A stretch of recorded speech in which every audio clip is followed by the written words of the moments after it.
So it all comes down to this basic question that human beings have for a long, long time been concerned about transforming their minds. Is there any way in which one's mind can be transformed? Or is it simply a process which is nothing more than a vicious circle? I could ask, why have you come here this afternoon? What were you looking for? Would it be too presumptuous of me to say that you were looking for help?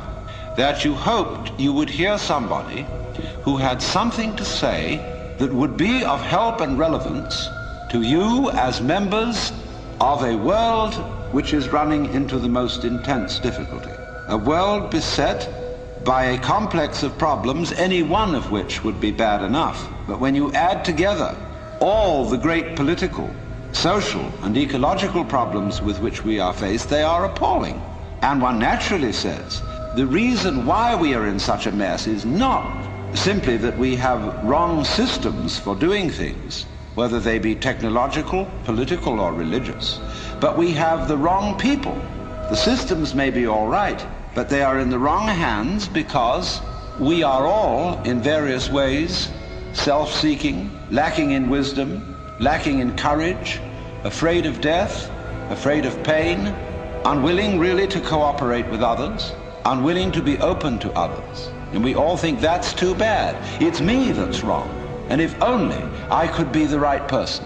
Is this man going to tell me something that will help me to change myself so that I will be a more creative and cooperative member of the human race? I would like to improve.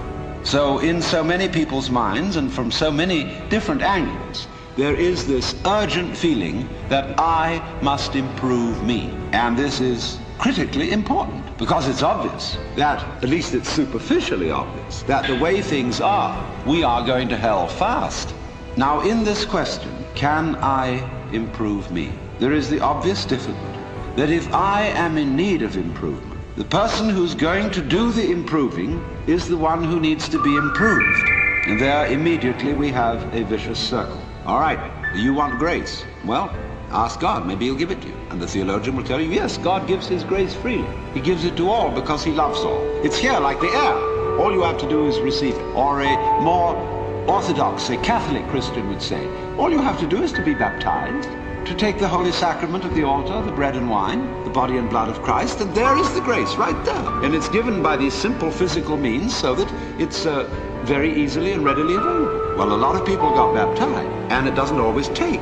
People fall from grace. Why do they? You see, we're just talking about the same old problem, but we put it a step up. But it's the same problem. How can I improve myself was the first problem. The second problem is, how can I accept grace? They're both the same problem. Because you've got to make a move which will put yourself out of your own control into the control of a better. If you don't believe in the Christian kind of a God, you can believe in the Hindu kind of a God, who is your inner self. You see, you've got a lower self, which you can call your ego. That's that little scoundrelous fellow that's always out for me. But behind the ego, there is the Atman, the inner self, the inward light, as Quakers would call it.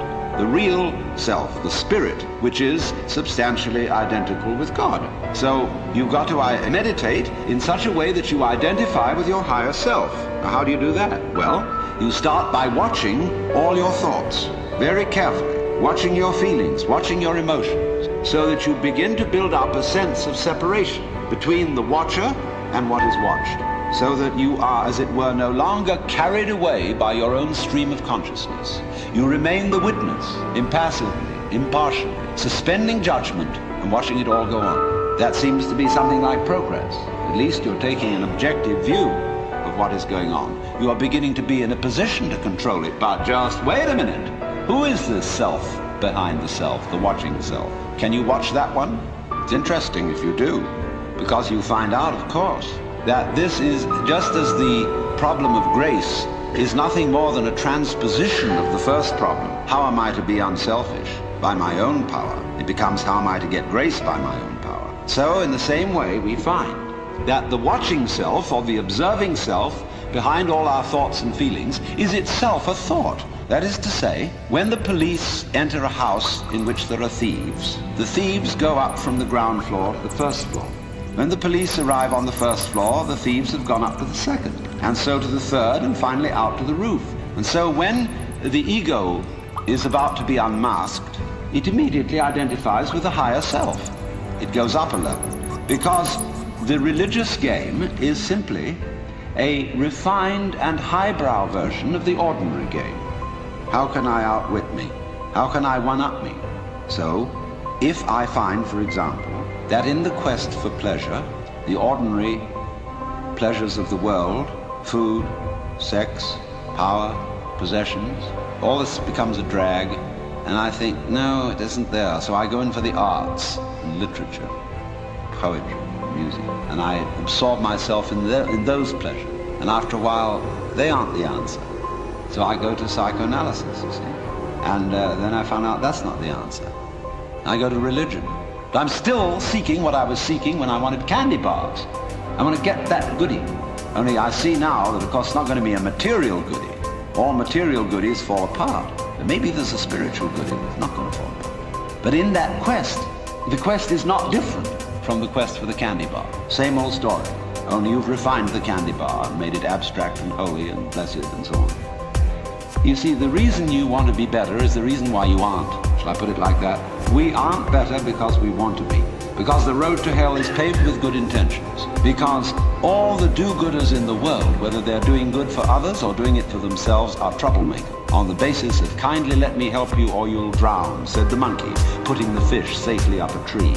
See, because sometimes doing good to others and even doing good to oneself is amazingly destructive. Because it's full of conceit. How do you know what's good for other people? How do you know what's good for you? If you say you want to improve, then you ought to know what's good for you. But obviously you don't, because if you did, you would be improved. So we don't know.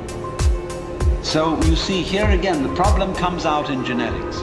We do not really know how to interfere with the way the world is. The way the world actually is an enormously complex, interrelated organism. When you come out with beautiful eyes, blue or brown or green as the case may be, you don't congratulate yourself for having grown one of the most fabulous jewels on earth. So it's just eyes. You don't account it a virtue. To see, to entertain the miracles of color and form. But that's real virtue. Virtue in the sense, the old sense of the word, as strength, as when we talk about the healing virtue of a plant. That's real virtue. So in a way, the moral, or the immoral, of these considerations is that if you are really aware of your own inner workings, you will realize there's nothing you can do to improve yourself. And this also goes for society. We can change society. We can get enormous enthusiasm going out of the idea that there is a revolution afoot and that this revolution is going to set everything to right. Do you know a revolution that ever set anything to right? Whether the revolution came from the left wing or from the right wing? So, let's look at this thing from another point of view, which you will at first think highly depressing. Let's supposing we can't do anything to change ourselves. Suppose we're stuck with it. Now that is the worst thing an American audience can hear. There's no way of improving yourself, because every kind of culture in this country is dedicated to self-improvement. So here's the situation, you see. There is no, the whole idea of self-improvement is a will-o'-the-wisp and a hoax. That's not what it's about. Let's begin where we are. What happens if you know beyond any shadow of doubt that there is nothing you can do to be better? Well, it's kind of a relief, isn't it? Seeing that there isn't really anything we can do to improve ourselves or to improve the world. If we realize that that is so, it gives us a breather in the course of which we may simply watch what is going on. Watch what happens. Nobody ever does this. Therefore, it sounds terribly simple. It sounds so simple that it almost looks as if it isn't worth doing. But you ever just watch? Watch what's happening and watch what you are doing by way of reaction to it. Just watch it happen. And don't be in a hurry to think you know what it is. You think this is the material world. Well, that's somebody's philosophical idea. Or maybe you think it's spiritual. That too is somebody's philosophical idea. This real world is not spiritual. It is not material. The real world is simply So could we look at things in that way, without, as it were, fixing labels and names and gradations and judgments on everything? But watch what happens. Watch what we do. Now you see, if you do that, you do at least give yourself a chance. And it may be that when you are in this way freed from busybodiness and being out to improve everything, that your own nature will begin to take care of itself, because you're not getting in the way of yourself all the time. You will begin to find out that the great things that you do are really happening.